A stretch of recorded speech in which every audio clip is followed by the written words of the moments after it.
Hello everyone. With festivities that are soon going to begin one after the other, I thought of keeping my heads up a little earlier this year in sharing all that I have on mind before I take a little break for summer holidays. So I thought of making a festive series to begin now. This special one is very close to my heart with Krishna Janmashtami. Almost around 6 years back, this is when I started my YouTube journey with Abhishekam for baby Krishna, and I really didn't want to miss making a video for this year.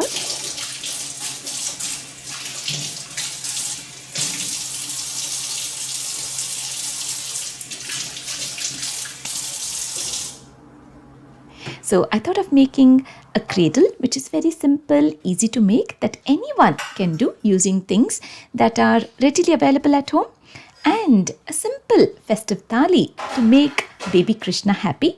Festival cooking is a lot easy with no onions, no garlic, no masalas, or no strong powders that you need to grind or chop in plenty. It can literally be done in just an hour and a half. The first thing what I do is set the pressure cooker on with tur dal and water.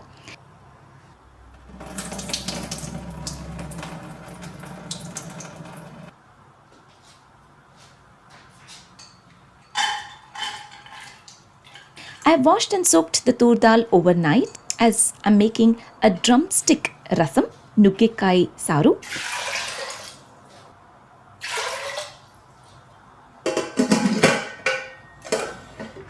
I do not put the whistle on. I let the cooker steam up. Meanwhile, I chop the drumsticks into an inch size.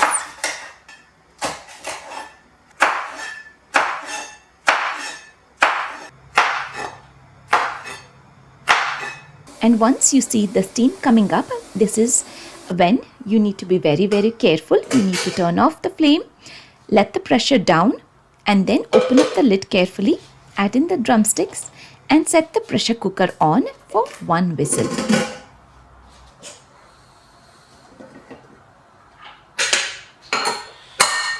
Now, why I do this? Because the drumsticks will be completely mushed up if you add in along with the tur dal at the beginning.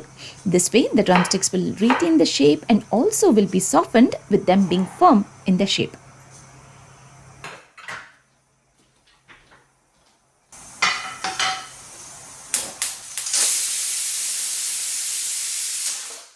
For the entire cooking for today, I am using organic virgin coconut oil. Using coconut oil is very beneficial for health, skin, hair, and the best way to incorporate it is using in your daily cooking. It tastes excellent and also one of the most healthiest oil to switch to. Now I'm making potato palya in a pan with a tablespoon of coconut oil, a teaspoon of mustard seeds. I let them splutter in, but making sure to cover up a lid. This way, the hob, the kitchen countertop will be clean.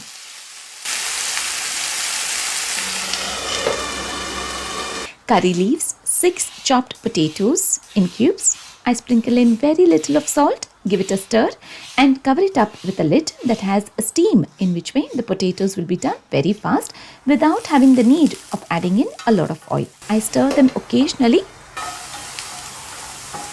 Now that you see the potatoes are nicely done with beautiful color, I add in salt, a teaspoon of Kashmiri red chili powder, a teaspoon of garam masala, handful of freshly grated coconut. This potato palya tastes fabulous with chapatis, puris, hot rice, ghee and pickle. I make hirekai chutney, a chutney made using ridge gourd with a teaspoon of coconut oil, 1 green chili, chopped hirekai. I let it soften.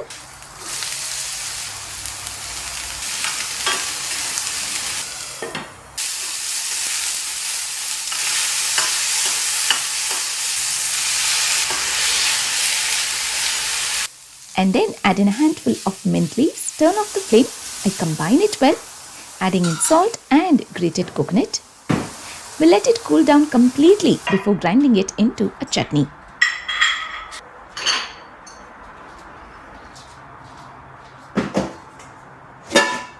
I have a very small cup measurement to make puris with 2 cups of wheat flour, godi hittu, 1 cup of maida, which is plain flour, 1/4 cup of very fine semolina, which is chiroti rava, salt, a teaspoon of red chili flakes. I combine it well and then add in water to make a dough. Now the consistency of the dough is just perfect enough to roll it with your hands using a rolling pin or a roti pressing machine. This is the consistency that we are looking for. I covered it up so that I can rest it for 2 hours time. Now I'm set making the rasam in a pot. I add in 1 large tomato. Wait for it to be softened and then add in cooked tur dal with drumsticks. I save up a small katori of tur dal. This is one of the things that we offer to God, which is a must in the festive platter. Fresh water to the rasam as we want it to be nice, good, fluid consistency. A teaspoon of Kashmiri red chili powder, a teaspoon of MTR rasam powder, salt to taste, a teaspoon of brown jaggery and a good amount of tamarind pulp. This will make the rasam taste really nice and tasty.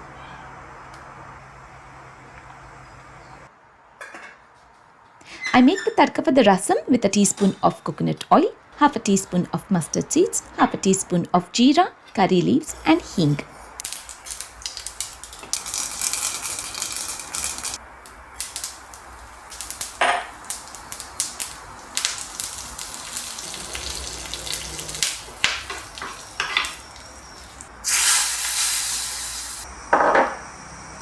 I have to make a tadka for the tawe with coconut oil, mustard seeds, curry leaves.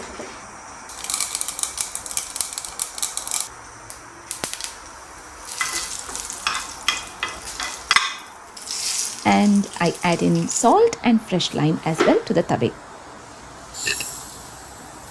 I have a small cup measurement of quinoa that I wash once and I set it to boil with fresh water. I haven't measured the quantity of the water, it's just eyeball measurement. It's just a level up above the quinoa. This is what I'm going to use to make quinoa yogurt. Just like mozzarella, I'm going to replace rice instead of quinoa. I'm going to blend the irikai chutney now as it's completely cooled down.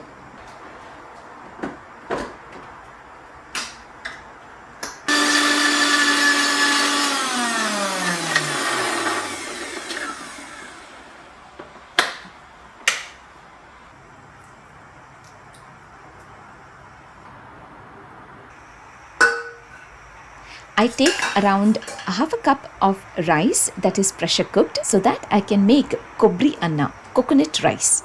I add in salt, fresh lime, handful of coconut chunks, a handful of grated coconut, parsley, and I make a tadka for it with a tablespoon of coconut oil, a teaspoon of mustard seeds, handful of cashew nuts that I've split in half.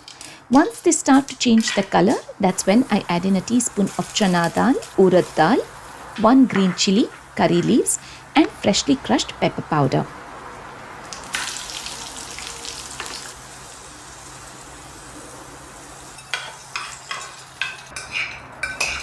I combine it and a nice tasty coconut rice is ready.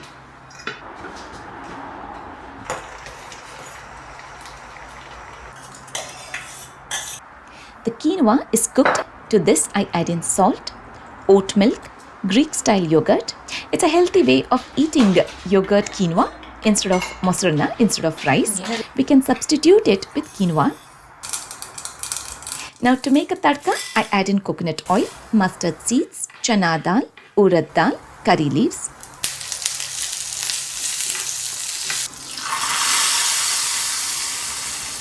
Krishna loves ghee, butter and laddus, so I thought of making a quick version of laddu that he will love with lots of ghee that has been added. That I'm measuring a very small cup of rice flour and the same cup measurement of darya dal powder and a cup of powdered jaggery. I grate a very small amount of dry coconut. So it's basically 1:1:1 ratio. I combine it well first and then pour in a generous amount of homemade desi ghee. It's so rich with the ghee that has been added to the laddu in abundance. So yeah, just combine it well and make laddus to offer to God.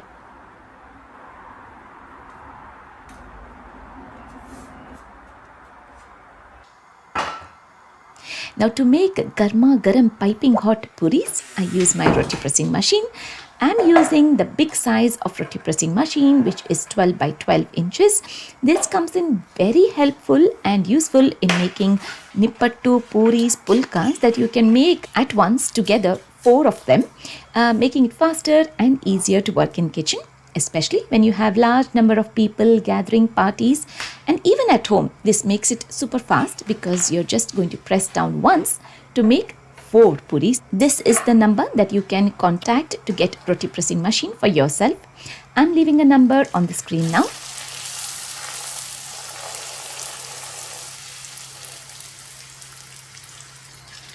The butter sheets are available from the same seller, so make sure to purchase the butter sheets as well. The puris fluff up nice and well with the semolina being added. I continue using the same hot oil to fry poppadoms as well.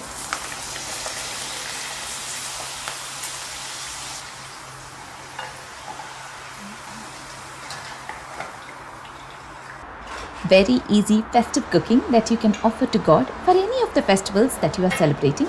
So in today's festive thali, we have irikai chutney, nuggekai rasam, quinoa yogurt, coconut rice, potato palya, laddu, plain rice, puri and ghee. Sanika is at school, Shreya is in Birmingham. So it's just me and Santosh enjoying the festival cooking, or I would say the pre-festival cooking.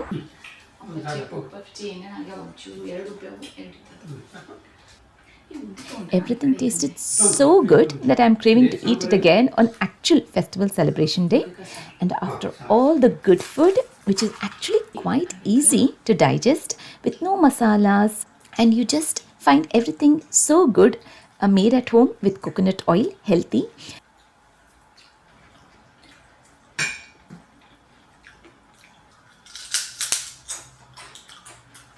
Good food is equal to easy digestion is what I can say. And after all that we have been eating, I thought this is the time I can sit down and make a nice cute little cradle for baby Krishna.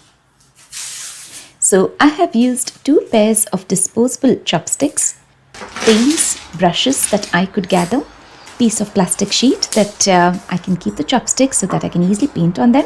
I use a nice blue color, deep blue color that we can so relate. The first image that we get on thinking of Lord Krishna is a blue color, and that's the reason I'm using blue color, but you can use any color that you wish.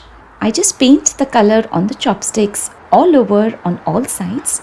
Painting is such a relaxing activity that one can actually feel very relaxed, and painting is therapeutic. So I have ended up using 5 chopsticks and have painted and allowing them to dry up completely. In the meanwhile, I turn on the flame and use a steel knife that I warm up from all sides.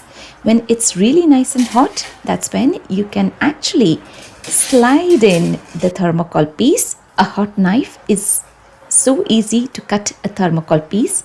It is such a good feeling to cut a thermocol. It's not messy anymore. It's like cutting a piece of cake. It's keeping the whole surface nice and clean. I also gather a few fabric cut pieces that I have at home, and I feel gold is the color that I have chosen because it looks quite festive. I give a good trim to the fabric from all sides. I cut to measure further and use hot glue to seal the fabric from all sides. So basically it's just like wrapping up a present. I try to do it as neat as I can, and once this is done, I use my sequins lace in gold and silver color. You're making it look nice and sparkly and give that festive look. So I have used silver, gold and silver strip just right next to each other.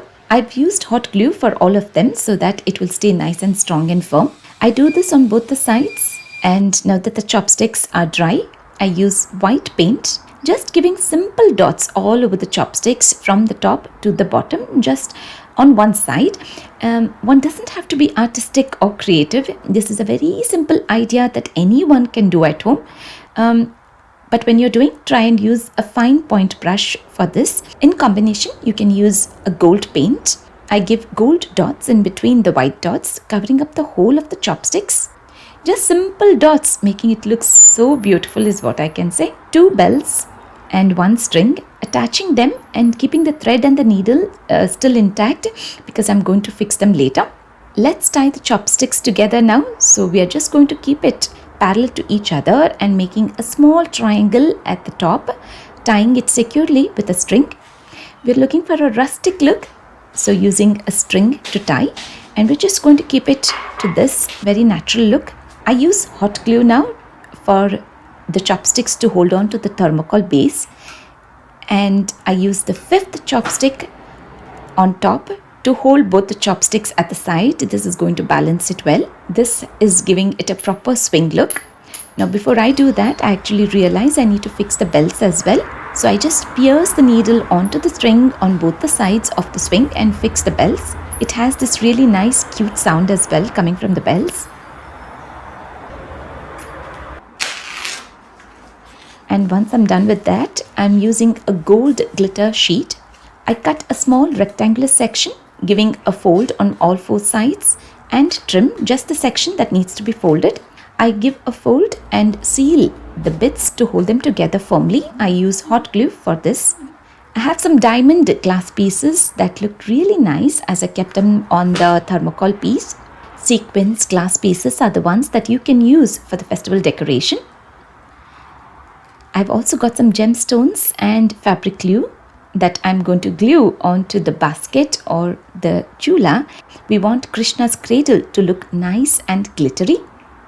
I now try and complete the swing. I use a string that I have double folded and then place it onto the top of the chopsticks, giving it a knot, and do the same on the other side as well.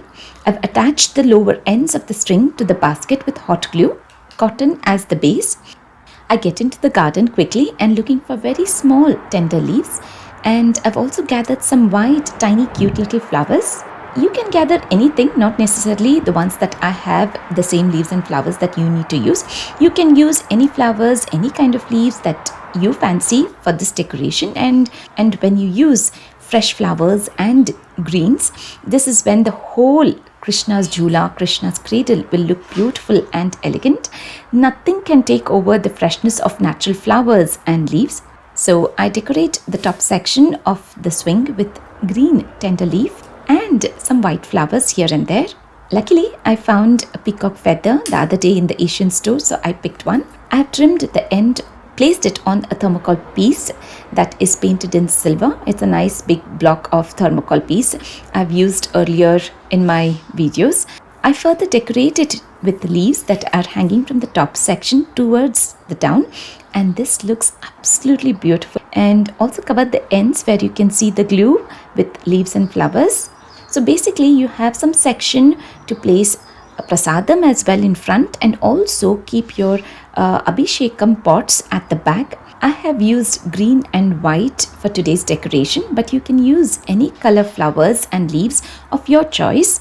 I've completed the whole look by adding in some small pearls from my jewelry kit.